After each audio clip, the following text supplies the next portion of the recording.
नमस्कार दोस्तों, स्वागत है आप सभी का आज के इस महत्वपूर्ण और खास वीडियो में। दोस्तों, सावन का महीना खत्म होने वाला है और खत्म होते होते आपके 5 सपने सच होकर रहेंगे।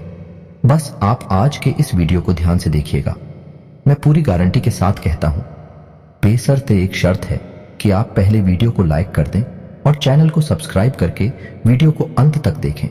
फिर हम जो सपने आपको बताने वाले हैं वह सपने आपके सच होंगे, उन्हें कोई रोक नहीं सकता है।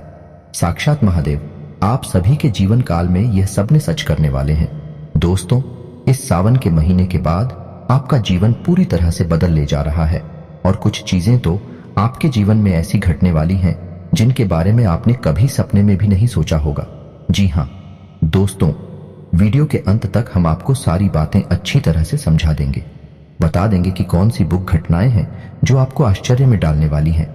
ये दोस्तों, लेकिन इन सब के लाभ लेने के लिए, यानी यह सब घटनाओं के शुभ लाभ पूर्ण रूप से आपको प्राप्त करने के लिए आपको कुछ विशेष उपाय भी करने होंगे। जी हाँ दोस्तों, आप यह मानकर चलिए कि भगवान भोलेनाथ माता पार्वती के साथ स्वयं आपके घर में विराजमान हो चुके हैं। जी हाँ दोस्तों, आपके ऊपर उनकी भरपूर कृपा हो चुकी है। सावन के महीने में भगवान आपकी भक्ति से, आपके पूजा पाठ से प्रसन्न हो चुके हैं और इससे भी कहीं अधिक अब आपके संघर्ष को और अब आपके जीवन के उतार चढ़ाव को विराम मिले जा रहा है।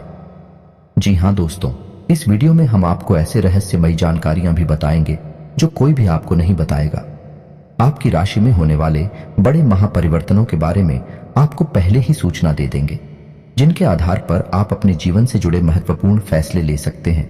और यदि कोई परेशानियां भी आने वाली हैं तो हम आपको उनके बारे में भी पहले से ही सूचित करने वाले हैं और उन परेशानियों से निपटने के लिए, मुक्त होने के लिए कौन से विशेष उपाय रहेंगे, उन सब के बारे में हम चर्चा करेंगे। वीडियो बहुत ही महत्वपूर्ण है और एक ऐसे विषय को हमने आज उठाया है जिस विषय पर आपको जब जानकारी होना बहुत आवश्यक है, क्योंकि अब सावन का यह महीना समाप्त होने के करीब है और इस महीने के समाप्त होने के बाद वर्ष भर आपको भगवान भोलेनाथ की कृपा किस प्रकार से प्राप्त होगी, कैसे माता पार्वती आपको आशीर्वाद देंगे और इन सब पूजा पाठ, धार्मिक क्रियाकलापों का जो आपने इस महीने में किया है आपके जीवन पर क्या असर रहेगा, कौन से उपग्रह हैं जो आपको राय देने जा रहे हैं और कौन से वह ग्रह है जो आपको शुभ संकेत दे रहे हैं, शुभ लाभ देने के लिए तैयार खड़े हैं। तो वीडियो का एक एक भाग बहुत ही महत्वपूर्ण है। आपके जीवन के हर एक विषय को अच्छी तरह से समझते हुए आपको समझाने का प्रयास किया है, तो वीडियो में बनी रहिए। अंत तक वीडियो में बताई गई हर एक बात को ध्यान से समझती जाना और जो भी हो पाए, जो भी बदलाव हम आपके जीवन के बारे में बताएं उन्हें अपने जीवन में शामिल करते जाना। फिर देखिए, आपके जीवन में चमत्कार होंगे, आपके जीवन में बड़ी ही अद्भुत बदलाव भी होंगे। जी हाँ दोस्तों, की शुरुआत करते हैं।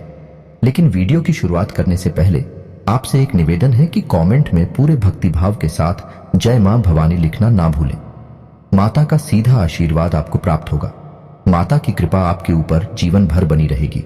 साथ ही साथ दोस्तों, ओम नमः शिवाय भी लिखना ना भूलें कि भगवान भोलेनाथ अब आपके जीवन में आ चुके हैं, आपके सारे संकट हर लेंगे। यही हम भगवान से मनोकामना भी मानते हैं कि आपका जीवन सुंदर और शुभ हो जाए। दोस्तों, वीडियो में आगे बढ़ते हैं और आपको बताते हैं कि सावन का महीना समाप्त होने के बाद आपके जीवन में कौन सी 7 महापरिवर्तन आने वाले हैं जो आपके जीवन को सीधे तौर पर प्रभावित करने वाले हैं, जिनमें से कुछ ऐसे संकेत होंगे जो आपके जीवन को पूर्ण रूप से बदल कर रख देंगे। आपने जैसा सोचा नहीं होगा वैसे भी बदलाव आपके जीवन में आ जाएंगे। जी हाँ दोस्तों, हम जानते हैं एक अनजाना सेक्टर, एक अनजाना सब है आपके मन में हमेशा बना रहता है और यह अगर आपको चैन से जीने नहीं दे रहा है। कुछ लोगों के मन में भविष्य को लेकर चिंताएं बनी रहती हैं और यह चिंता है उनका चैन और सुकून सब कुछ छीन रहे हैं। दोस्तों, क्या आप जानते हैं कि ऐसा क्यों हो रहा है? क्योंकि आपकी राशि में अब तक राहु का नकारात्मक प्रभाव बना हुआ था और राहुल के साथ शुभ ग्रह है, या यूं कहे कि छाया ग्रह है, जो इंसान के मन मस्तिष्क पर पूर्ण रूप से कब्जा कर लेता है और उसका सबसे महत्वपूर्ण संकेत होता है कि इंसान के मन में एक अनजान सा भय, एक अनजाना सा डर बना रहता है। रात में चैन की नींद नहीं आती है, चिंताएं अक्सर सताती रहती हैं। तो अब होगा यह इस सावन का महीना समाप्त होने के बाद आपके ऊपर से राहु का प्रकोप समाप्त होने जा रहा है और अब आपके मन से चिंताओं के बादल छटने जा रहे हैं। यह भगवान भोलेनाथ की कृपा ही कहेंगे कि राहुल से आपको मुक्ति बिना किसी प्रयास के ही प्राप्त होने जा रही है। जी हाँ दोस्तों है, इसके लिए हम आपको एक और विशेष उपाय भी बता दें कि आप भगवान भोलेनाथ को जल तो अर्पित कर ही रहे हैं, लेकिन जितने दिन बचे रह गए हैं इस सावन मास के पवित्र मास के, तब आप भगवान भोलेनाथ के ऊपर जो जल अर्पित कर रही है उसमें थोड़े से काले तिल भी अवश्य मिला लें। काले तिल डालकर उस जल को आप भगवान भोलेनाथ के ऊपर अर्पित करेंगे। यह जो आपके ऊपर राहु की जो कुदृष्टि पड़ रही है, यह कुदृष्टि भी जल्द से जल्द समाप्त हो जाएगी। वैसे हम आपको बता दें कि यह कुदृष्टि वैसे भी सावन का महीना समाप्त होने के बाद आपके ऊपर से हटने वाली है, लेकिन यदि आप प्रयास कर लेंगे और भगवान भोलेनाथ की अति कृपा प्राप्त कर लेंगे तो फिर कभी जीवन में आपको यह राहु की कुदृष्टि परेशान नहीं करने वाली है। सबसे पहला बदलाव आपके जीवन में यही आएगा कि आपके मन से अनजानी चिंताएं समाप्त होने लगेंगे। दोस्तों, हम आपको बता दें कि चमत्कार रातों रात तो नहीं होते हैं, लेकिन धीरे धीरे बदलाव अवश्य आने लगते हैं और लंबे समय अंतराल के बाद जो बदलाव बड़ा रूप ले लेते हैं तो फिर हमें वह चमत्कार जैसे ही प्रतीत होते हैं तो कुछ भी रातों रात नहीं होगा, लेकिन धीरे धीरे बदलाव अवश्य होंगे। इस बात की गारंटी है कि आपकी राशि में होने वाले बदलाव ग्रहों का गोचर ग्रह स्थिति इसी बात की ओर इशारा कर रही है।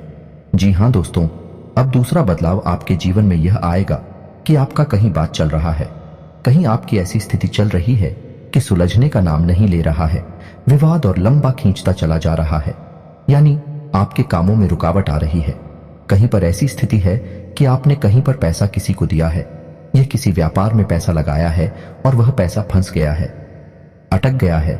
ऐसी स्थिति बन रही है जिसमें कि आप कुछ समझ में नहीं आ रहा है कि आगे रास्ता क्या होगा, नतीजा क्या निकलेगा, लेकिन आपकी मानसिक उलझन है अवश्य बड़ी हुई है, आपके जीवन में रुकावट अवश्य पैदा हो रही है। जी हाँ दोस्तों है, अब सावन के इस महीने के बाद आपके जो उलझे हुए विवाद थे उनका समाधान हो जाएगा। विवादों का शुभ परिणाम आपको प्राप्त होगा। जैसे कोई जमीन विवाद है कि किसी अन्य प्रकार का विवाद है तो वह सुलझ जाएगा। यह दोस्त और उसके सूरजने के संकेत अभी से ही आपको मिलने भी लगे होंगे।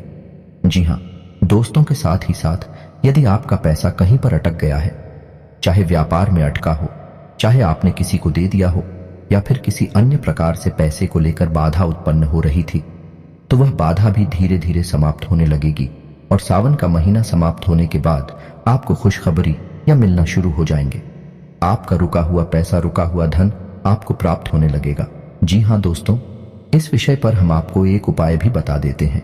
इस सावन के आखिरी दिन यानी कि 31 अगस्त के दिन आप एक कार्य कर सकते हैं कि आप छोटी कन्याओं को सफेद रंग की कोई वस्तु दान कर सकती हैं। 9 या 11 की संख्या में कन्याओं को आप दान करना और कन्याओं की उम्र 9 साल से कम होनी चाहिए। आप सफेद रंग की कोई वस्तु उन्हें दान करें और उन्हें थोड़ा बहुत भोजन भी कराएं, और भोजन भी सफेद रंग का ही होना चाहिए। जैसे कि आप उन्हें बतासे दे सकते हैं, खीर दे सकते हैं। बस आप यह उपाय कर लेंगे, आखिरी दिन करना है दोस्तों, फिर आप देखेंगे कि आपके धन से जुड़े हुए सारे मामले एक झटके में सुलझ जाएंगे, क्योंकि भगवान भोलेनाथ अब आपके ऊपर कृपा कर चुके हैं और आपके जीवन पर शुक्र को लेकर जो परेशानियां चल रही थी, वह परेशानियां भी धीरे धीरे कटने लगेगी, समझने लगेंगे और कोई ना कोई समाधान आपको निश्चित तौर पर प्राप्त होने लगेगा। जी हाँ दोस्तों, इसे हम भगवान भोलेनाथ की कृपा और उनका आशीर्वाद ही कहेंगे, क्योंकि इस सारी विचित्र घटनाएं और अच्छी घटनाएं, शुभ घटनाएं आपके जीवन में सावन का महीना समाप्त होने के बाद ही घटित होगी।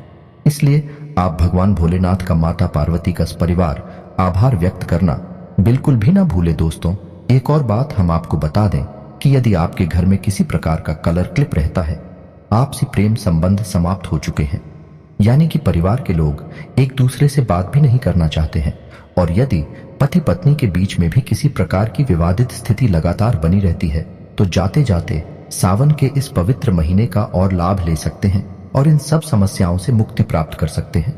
परिवार में प्रेम बढ़ जाएगा और दाम्पत्य जीवन जी आपका सुंदर हो जाएगा। बस करना होगा आपको एक छोटा सा काम था, अपने घर के पूजा घर में भगवान भोलेनाथ की माता पार्वती के साथ कोई फोटो या मूर्ति को लाकर स्थापित कर देना है। जी हाँ दोस्तों, के साथ साथ आपको एक गौरी शंकर रुद्राक्ष लेकर आना है और उसे भी अपने घर के पूजा घर में पूर्ण शुद्धता के साथ प्राण प्रतिष्ठित कर देना है और उसका पूजन करना है। आप देखेंगे कि आपका दाम्पत्य जीवन हो, चाहे प्रेमी जीवन हो, और चाहे आपके परिवार में लोगों के मन में आपसे प्रेम हो। सब कुछ सुंदर हो जाएगा, सब कुछ बहुत ही मधुर हो जाएगा। जीवन जीने का आनंद आने लगेगा, जीवन में मधुरता पड़ जाएगी। जी हाँ दोस्तों, थोड़ा सतर्क करना चाहेंगे क्योंकि एक स्थिति ऐसी बन रही है जो आपको परेशान करेगी, आपको बहुत बड़ा नुकसान भी दे सकती है दोस्तों। और यह नुकसान आर्थिक भी हो सकता है और यह आपका व्यक्तिगत शारीरिक नुकसान भी हो सकता है। ये दोस्तों, आपको शनिदेव से थोड़ा सा बचकर रहना होगा क्योंकि शनिदेव आपके ऊपर नजर बनाकर बैठे हैं और आपके ऊपर उनकी कुदृष्टि पड़ रही है। जी हाँ दोस्तों, शनि की दृष्टि पड़ना वैसे भी ठीक नहीं माना जाता है, इसीलिए तो कहा जाता है इस दिन मंदिरों में शनिदेव की मूर्ति स्थापित होती है। उन मंदिरों में आपको नहीं जाना चाहिए। छैला रूप में जो शनिदेव की मूर्ति है उसी मंदिर में आप चाहे, क्योंकि शनि की दृष्टि आपके ऊपर पड़ना ठीक नहीं है। लेकिन आपके साथ यही हो रहा है, तो अब आप ऐसे में क्या करेंगे? पहले चीज की आपको बहाना, मशीनरी और काली रंग की वस्तु, उसे थोड़ा सा सावधान कार्य करना है। जैसे बहाना भी चला है तो सतर्कता के साथ चलाए, भारी मशीनरी का उपयोग करें तो सतर्कता के सावधानी के साथ हरे और काली रंग की वस्तु का लेन देन यदि आप कर रहे हैं, ना ही करें तो ज्यादा बेहतर है। और यदि करें भी तो थोड़ी सी मानसिक सतर्कता बहुत आवश्यक है। जी हाँ दोस्तों, किसी भी जरूरी कार्य को करने के लिए जब आप जा रहे हैं, इस बात का विशेष ख्याल रखें, काले रंग के वस्त्र पहनकर ना जाए। जी हाँ दोस्तों, काले रंग की स्याही से कहीं भी हस्ताक्षर ना करें। यह कोई भी जरूरी बात किसी को लिखकर ना तो दें और ना ही किसी से लिखी हुई बात लें। यह दोस्त कहने का मतलब कोई एग्रीमेंट काले रंग की स्याही से साइन ना करें। बस आपको यह सावधानी रखनी है। साथ ही साथ आपको शनिवार के दिन शनिदेव की मंदिर में जाकर एक सरसों के तेल का दीपक जलाना है और 11 शनिवार तक आपको छायादान करना है। जी हाँ दोस्तों, यदि आपको छायादान के विषय में ज्ञान नहीं है तो कोई बात नहीं, आप कमेंट करके हमें बताएं, हम आपको इसके विषय पर एक पूरा समर्पित वीडियो बनाकर दे देंगे। और यदि आपको शनिदेव का मंदिर ना मिले, जैसे आपके क्षेत्र में आसपास कहीं शनिदेव का मंदिर नहीं है, तो आप क्या करेंगे? तो आप यह कार्य पीपल के वृक्ष के नीचे भी कर सकते हैं। जी हाँ दोस्तों, शनिवार के दिन ही आपको करना है, याद रखना है। जी हाँ दोस्तों, अब आपको ध्यान इस बात का देना है कि यदि आपके क्षेत्र में आसपास कहीं शनिदेव का मंदिर है, लेकिन उस मंदिर में शनिदेव की प्रतिमा स्वरूप स्थापित है, तो आप उस मंदिर में ना जाए। हम आपको यही सलाह देंगे क्योंकि शनिदेव का शुद्धतम स्वरूप शीला स्वरूप होता है, तो मूर्ति स्वरूप जब है शनिदेव, तो आप ना चाहे क्योंकि शनिदेव की दृष्टि चीज ही आपके ऊपर पड़ेगी। आप उस मंदिर में न जाकर यह कार्य थे पीपल के वृक्ष के नीचे भी कर सकते हैं। शनिदेव आपकी पूजा पाठ को स्वीकार कर लेंगे। जी हाँ दोस्तों, वीडियो में आप अंत तक बने रहना। आपके घर में और आपके जीवन में जितने भी नकारात्मक अदाएं हैं, उन सब नकारात्मकताओं को हम एक ऐसा उपाय बताएंगे जिससे एक बार उस उपाय को करने के बाद आप जीवन भर के लिए उन नकारात्मक मुक्ति प्राप्त कर लेंगे। जी हाँ दोस्तों, बहुत ही शक्तिशाली और महत्वपूर्ण उपाय है। वह तो आप एक बार उस उपाय को अवश्य जान लें, फिर आप उस उपाय को अपनी सुविधा के अनुसार जब चाहे तब कर सकते हैं। इस उपाय का फल बहुत ही शक्तिशाली है। दोस्तों, हम जो भी उपाय या जो भी क्रियाएं आपको करने के लिए बताते हैं, पूर्ण रूप से शास्त्रीय पद्धति पर आधारित होती है और अलग अलग शास्त्रों से चुनकर लाई गई होती है। इसलिए उन उपायों के सिद्ध होने में कोई शक की बात ही नहीं होती है। फिर भी हम आपसे यह कहते हैं कि आप जो भी उपाय करें वह किसी न किसी भगवान पर तो समर्पित होता ही है, तो आप उन भगवान पर आस्था रखते हुए करें। आपका जीवन निश्चित तौर पर बदल जाएगा। दोस्तों, आप बताते हैं अगला बदलाव आपके जीवन में बहुत शुभ है, खुशियां लाने वाला है। आपका जीवन में आपको एक नई उपलब्धि देने जा रहा है। बहन आदि की खरीदी या फिर किसी प्रॉपर्टी की खरीद के योग बन रहे हैं। इस सावन का महीना समाप्त होने के बाद 1 महीने के अंदर अंदर आप कोई नया वाहन खरीद सकते हैं, या फिर कोई प्रॉपर्टी खरीद सकते हैं, या फिर वाहन या प्रॉपर्टी आदि से खरीद सकते हैं, या फिर वाहन या प्रॉपर्टी आदि से खरीद से संबंधित विचार बना सकते हैं, या फिर आप किसी प्रकार की ऐसी कोई डील कर सकते हैं जिसमें आपको सीधा लाभ प्रॉपर्टी आवाहन से होगा। जी हाँ दोस्तों, कोई ना कोई ऐसी गतिविधि अवश्य होगी जिससे आपको प्रॉपर्टी का सुख प्राप्त होगा, संपत्ति का सुख प्राप्त होगा, वाहन का सुख प्राप्त होगा। जी हाँ दोस्तों, यही योग बता रहे हैं, आपकी ग्रह स्थिति बता रही है, फिर आपकी मां स्थिति पर सब कुछ निर्भर करेगा। कहने का मतलब यह है कि प्रॉपर्टी का योग बन रहा है, यानी संपत्ति का योग बन रहा है। लेकिन किसी किसी जातक के साथ ऐसा होगा कि वह अपनी पुरानी संपत्ति के ही रिनोवेशन का कार्य करवा सकते हैं, यानी कुछ तोड़ फोड़ कराकर अपने मन के अनुरूप कुछ नया निर्माण करवा सकते हैं। इस प्रकार आपकी मन ही स्थिति पर निर्भर करेगा कि यह ग्रह स्थिति आपके जीवन में किस प्रकार के बदलाव लेकर आएगी। लेकिन आपको वाहन और संपत्ति का सुख तो प्राप्त होगा, यह बात तो पक्की है। जी हाँ दोस्तों, और यदि आपके जीवन में कुछ इस प्रकार का वातावरण है कि आपका मन तो खूब है लेकिन स्थितियां नहीं बन पा रही कि आपको इस प्रकार के सुख प्राप्त हो, तो हम आपको बता दें कि जाते जाते सावन के इस महीने का आप लाभ ले लें और भगवान भोलेनाथ के मंदिर में कहीं कोई ऐसा मंदिर चुनिए जिस मंदिर में बरगद का एक वृक्ष हो। वह भट्टकेश्वर महादेव का शुद्ध स्वरूप है, वह भी भगवान भोलेनाथ का एक स्वरूप है। तो आप उस वट वृक्ष को जुग जुग बचे हुए सावन के महीने हैं, एक लोटा जल अर्पित करें और अपनी मन की स्थिति बताइए। मनोकामना बताइए कि आप प्रॉपर्टी लेना चाह रहे हैं लेकिन आपके जीवन में रुकावटें आ रहे हैं। वाहन आदि की खरीद करना चाहते हैं लेकिन रुकावट आ रही है और आप देखेंगे कि लोग तो आपके बनी रहे हैं लेकिन कोई नकारात्मक शक्ति यदि रुकावट पैदा कर रही होगी तो वह अपने आप हट जाएगी। भगवान भोलेनाथ आपके जीवन में शुभ संकेत भेजेंगे और आपकी जो रुकावट है उन्हें दूर कर देंगे। सावन के महीने के समाप्त होने के बाद 1 महीने के भीतर भीतर आपको यह सुख प्राप्त हो जाएगा, इस बात की हम गारंटी देते हैं। जी हाँ दोस्तों, यह तो थे कुछ जरूरी बदलाव जो सावन के महीना समाप्त होने के बाद आपके जीवन में होने जा रहे हैं। कुछ अच्छे हैं, कुछ बुरे हैं जिन्हें हम नकारात्मक कह सकते हैं। दोस्तों, हम आपको एक बात बताएं कि आपके जीवन में ग्रह स्थिति भी कुछ नहीं कर सकती जब तक कि आपके घर में या आपके जीवन में नकारात्मक ऊर्जा ओह का घेरा बना हुआ है। दोस्तों, कोई भी आपकी मदद कर नहीं सकता है, इसलिए सबसे पहला काम आपको यह करना होगा कि आपके घर में या आपके जीवन में यदि कोई नकारात्मक ऊर्जा है, और नकारात्मक ऊर्जा कैसे पहचानेंगे? नकारात्मक ऊर्जा की सबसे बड़ी पहचान यह होती है दोस्तों कि वह आपको मानसिक तौर पर, भावनात्मक तौर पर और आर्थिक तौर पर बहुत बुरी तरीके से प्रताड़ित करती है। दोस्तों, आप जितना दुखी होंगे, जितना चिंतित होंगे, नकारात्मक ऊर्जा को उतना ही शक्ति प्राप्त होगी, उतना ही सुख प्राप्त होगा। आपको दुखी रखकर नकारात्मक ऊर्जा सुख प्राप्त करती है, तो यह तो हो गई नकारात्मक ऊर्जा की बात। अब आप समझिए कि यदि आप तो पैसे रुपए को लेकर हर समय संगी बनी रहती है, आप कितना ही पैसा कमाए लेकिन आपका पैसा कभी पूरा नहीं पड़ता, उल्टा आपके ऊपर कर्ज लगता चला जा रहा है, तो समझिए कि आपके आसपास नकारात्मक ऊर्जा का खेड़ा है। जी हाँ दोस्तों, दूसरा यह है कि आपको अपने ही रिश्तों से सही प्रेम प्राप्त नहीं हो रहा है। आप जिनसे बहुत अधिक प्रेम करते हैं, जिनके ऊपर अपनी जान छिड़कने हैं, वह लोग भी आपको सही सम्मान नहीं देते हैं, आपको प्रेम नहीं करते हैं, आपकी बातों की कदर नहीं करते हैं, आपकी कोई इज्जत नहीं है। तो ऐसी स्थिति भी तब पैदा होती है जब नकारात्मक ऊर्जा उन्हें आपको घेर रखा है और आपके घर के वातावरण को भी दूषित कर रखा है।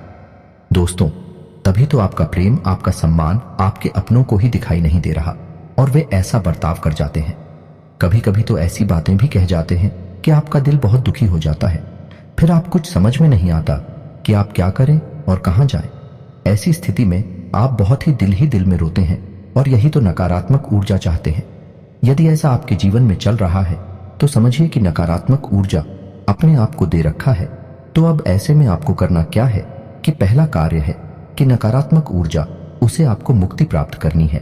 और नकारात्मक ऊर्जा से मुक्ति प्राप्त करने के लिए एक बहुत ही शक्तिशाली उपाय है जो शिव पुराण में भी बड़े थे। उस उपाय को हम आपको बताते हैं, आप उसे एक बार करके देखिए। आपको निश्चित तौर पर संपूर्ण नकारात्मक ऊर्जा से मुक्ति प्राप्त होगी और जीवन में बदलाव आने शुरू हो जाएंगे। जी हाँ दोस्तों, अब ध्यान से सुनिए कि आपको करना क्या है। आपको एक नारियल लेना है। ये दोस्तों याद रखिए कि नारियल हर हरा होना चाहिए और अच्छा होना चाहिए, यानी स्वच्छ, यानी कि जिसे हम पानी वाला नारियल कहते हैं। उस नागिन को आपको लेना है। उस नारियल को आपको कुछ इस प्रकार से फोड़ना है कि ऊपर की तरफ से वह नारियल टूटेगा और अंदर उस नारियल में कुछ भरने के लिए पूरी जगह बनी रहेगी। अब आपको उस नारियल को तोड़ने के बाद उसे खाली कर लेना है और अब अपने घर में थोड़ी सी पंजीरी बनानी है। जी हाँ दोस्तों, आटा को थोड़ा सा सीखने के बाद भी मैं सीखेंगे और उसमें मेवा मिष्ठान मिलाने के बाद, शक्कर मिलाने के बाद उस पंजीरी को उस नारियल के अंदर कर देंगे और उसे भक्त ज्ञानी की नारियल का जो टूटा हुआ हिस्सा था उस हिस्से से उस नारियल को ढक देंगे और अब उस नारियल के ऊपर 7 बार एक लाल रंग के धागे को लपेटकर उसे अच्छी तरह से मजबूती से बांध देंगे। जी हाँ दोस्तों, अब आपको करना यह है कि आपके घर के जितने भी सदस्य हैं, इसी के साथ आज के इस वीडियो को विराम देते हैं। कमेंट में पूरे भक्ति भाव के साथ जय मां भवानी लिखना ना भूलें। माता की सीधी कृपा और आशीर्वाद आपको प्राप्त होगा। साथ ही साथ ओम नमः शिवाय भी अवश्य लिखें। आपके जीवन की हर परेशानी दूर हो जाएगी। भगवान भोलेनाथ आपके ऊपर कृपा करेंगे। मिलते हैं अगले ज्ञानवर्धक वीडियो में। तब तक के लिए धन्यवाद। जय माता की।